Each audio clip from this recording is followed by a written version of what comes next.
Welcome to Magnificat TV News, dedicated to offering news from the Church. Today is Wednesday, August 11, 2021.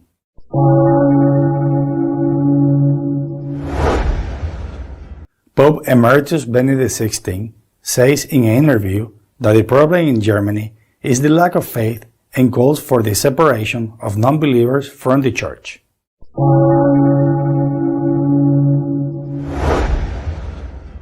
Monsignor Arguello, Secretary of the Spanish Episcopate, has criticized Spain's anti-hate laws because they cultivate hatred towards all those who think differently.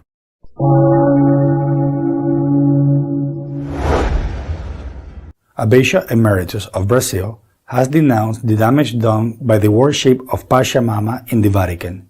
An Argentinian diocese has dedicated a day of prayer to this idol.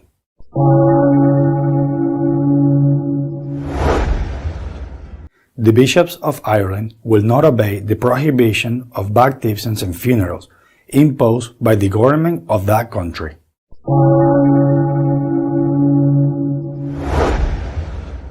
In the Church, we must not separate the good from the bad, but rather believers from non-believers, said Pope Emeritus Benedict XVI in an interview. In a new public statement, Pope Emeritus Benedict XVI has adopted a surprisingly critical tone towards the official church in Germany and warned against a church and doctrine without faith. Doctrine must develop in and from faith, not stand aside from it, Benedict XVI says in an article published in a German magazine.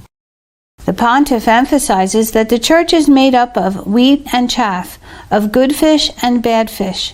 Therefore, it is not a matter of separating the good from the bad, but of separating the believers from the unbelievers. In this regard, he considers that the German bishops have a duty.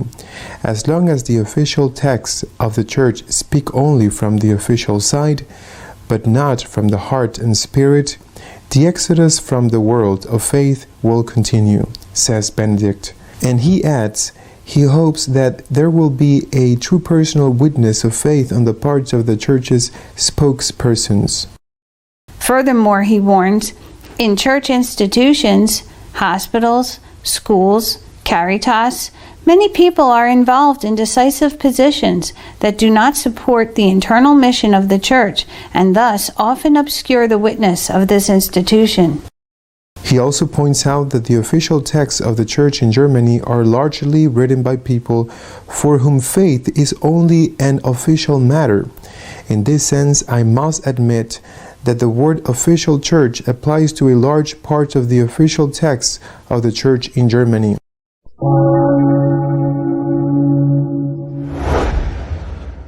Laws against hatred that promotes hatred. This is how the Secretary of the Spanish Bishops described the new legislation on this subject, approved in that country. Monsignor Luis Arguello, Auxiliary Bishop of Valladolid and Secretary General of the Spanish Episcopal Conference, has once again used the social platform Twitter to criticize the new laws of the socialist and communist government of Spain. Under the excuse of going against hatred, these laws actually show hatred towards those who think and express ideas contrary to those imposed by the rulers, according to the prelate. Monsignor Arguello explains the reality facing Spain today. The situation he describes is very close to that of a totalitarian regime where thought and reason, discrepancy, and fair dialogue are repealed. The Spanish government has passed laws that are part of a social engineering project aimed at profoundly changing the country. Among them are those on education, euthanasia, and historical memory.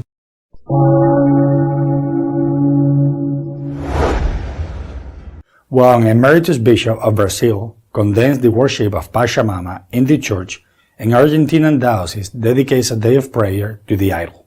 The Bishop Emeritus of Marajo in Brazil, Monsignor José Luis Ascona, who has served for more than 30 years in Amazonian areas, spoke out against the ceremonies held in the Vatican next to the image of the Pachamama. The prelate, who has extensive experience interacting with and getting to know the people of the area, expressed his indignation about the idol ceremonies practiced and the seriously negative repercussions. What happened in the Vatican, says the prelate, was a scandal for millions of Catholics throughout the world, especially for the poor, the little ones, the ignorant, the weak, who were violently struck in their defenseless conscience, completely defenseless before such religious violence. For the evangelical and Pentecostal brethren, this scandal has had a devastating effect. Horrified, they have witnessed scenes of true idolatry, and amidst shock and amazement, they are now more and more confirmed in the erroneous conviction that the Catholic is an idol worshipper. A Catholic no longer honors the saints, Joseph, Mary, but worships true demons. The opposite position has been represented by the Diocese of Venado Tuerto in Argentina, which has dedicated the 1st of August to venerate the Pachamama, and has elaborated a blasphemous prayer, which has many phrases of the Ave Maria and identifies the Virgin with this pagan idol. In view of the great number of protests, the blasphemous prayer was removed from the website of the diocese, which justified itself by saying that they had done it to be in communion with the defense of nature promoted by the Pope.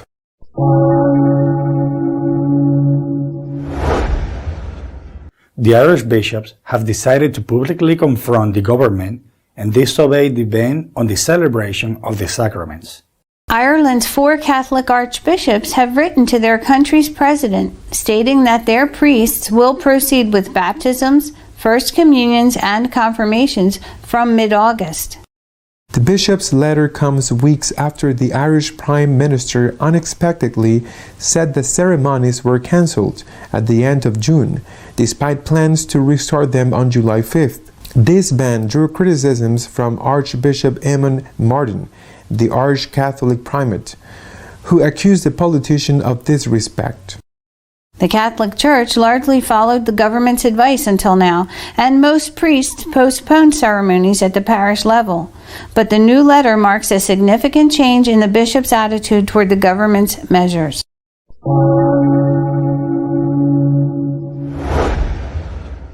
Our editorial this week is dedicated to comment on the prayer of the Pachamama promoted by a diocese in Argentina. These days, something has happened that has made me think of St. Thomas Becket. St. Thomas Becket, Archbishop of Canterbury in England, was martyred in the year 1170 at the high altar of his cathedral by hired assassins who thought they were obeying, pleasing, satisfying the wishes of the English king of the time, Henry II. Historians still debate whether the king actually commended them or whether they took the initiatives on their own in the belief that they would please the king. A fact that was masterfully brought to literature by Eliot, the Nobel Prize, in his extraordinary work that I recommend to everyone, Murder in the Cathedral. I have thought about this because of what has happened in an Argentinian diocese of Venado Tuerto.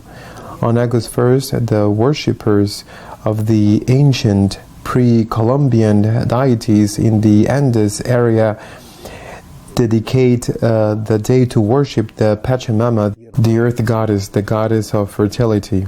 So, this Argentinian diocese of Venado Tuerto has wanted to join in some way to this act of adoration, of veneration, of homage to the Pachamama, and has composed a prayer that has been published in the social networks, a prayer to this pagan goddess, and therefore by publishing it in the social networks, it is supposed to be asking Catholics to echo this prayer. The prayer is so awful that although it is really provocative, I apologize for reading it. It is worth knowing what it consists of to realize how far we have come to the point of derangement. This is the prayer I repeat, published in the social networks by this Argentinian diocese. May God forgive me for reading it. Hail, Pachamama, sweet source of our life, be forever venerated. Blessed are the fruits of your womb, our daily bread. Blessed are you today and always. Look with compassion, Holy Mother, the human pack that destroys you for ambition. Blessed be your clemency, Pachamama, my earth preyed upon by madness. You are source of life and joy, Pachamama, Holy Land, our Mother, Virgin Mary. It seems unbelievable, doesn't it? It seems unbelievable that in a diocese this is published. It seems unbelievable that this pagan goddess is openly identified. All my respect to those who worship her. Everyone has the freedom to do what they think they should do in conscience, even if I do not agree with it. But that in a Catholic diocese this is done, this is written, and the prayer is finished saying this: Pachamama, Holy Land, our Mother, Virgin Mary. I am ashamed to have to say these things because it is terrible. Well, the scandal, as is logical, has been great. Then many criticisms have rained down because they have published it on Facebook. Many criticisms have rained down and they have removed the prayer from the page of the diocese. And then came an apology, which is precisely what made me think of St. Thomas Becket in 1170. Because this apology is awful, and it is also worth saying exactly what they said as an apology. We want to apologize, they begin by saying. The intention was directed to communicate our communion. In short, they used the word communicate twice in a row, to communicate our communion with Francis. And what Francis says on that apostolic exhortation, Dear Amazonia, that is to say, for these gentlemen who make this blasphemous prayer and publish it, this is what pleases Pope Francis. According to them, the Pope is delighted with this blasphemous prayer. According to them, the Pope has this idea, and he enjoys that a blasphemous prayer against the Virgin Mary is made because it is necessary to be ecological. This is a lie. This is false. I'm sure that the Pope is not happy. But that is precisely the problem. That these adulators believe that the Pope is happy with a blasphemy against the Blessed Virgin Mary. They have passed the responsibility for having done this to the Pope. They have said, no, it is that we have done it because we believe that the Pope is happy, because we believe that the Pope would be happy with this. But what a degree of confusion, what a degree of absurdity there is in this church, in which people with responsibility within it, with a certain level of hierarchy, think that the Pope enjoys a blasphemous prayer against our Mother. That is precisely the problem, the dreadful confusion we live in, that makes some people offend the Blessed Virgin Mary, believing that in this way they please the Pope. They're the adulators who killed St. Thomas Becket, thinking that the king would be pleased. Well, I have to say in all honesty that the Holy Father, Pope Francis, loves Our Lady. That Pope Francis is known in public every time he enters or leaves Rome, and recently when he went for his surgical operation, He went to Santa Maria Maggiore to make a prayer of petition on the way out and of thanksgiving on the way back before the icon of Salus Populis Romani, which is the icon most loved by the Romans and which is preserved in that basilica.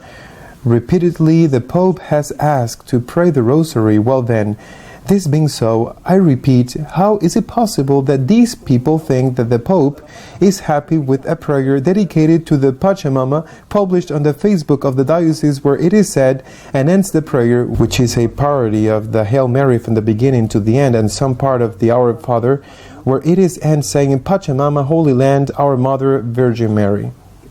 Let us ask the Lord to forgive these people who surely are not aware of what they have done. Let us ask the Lord to forgive them, but let us ask the Lord to please put an end, as soon as possible, to the confusion that exists in this dear church of ours. Let us ask the Lord to help us. Until next week, God willing.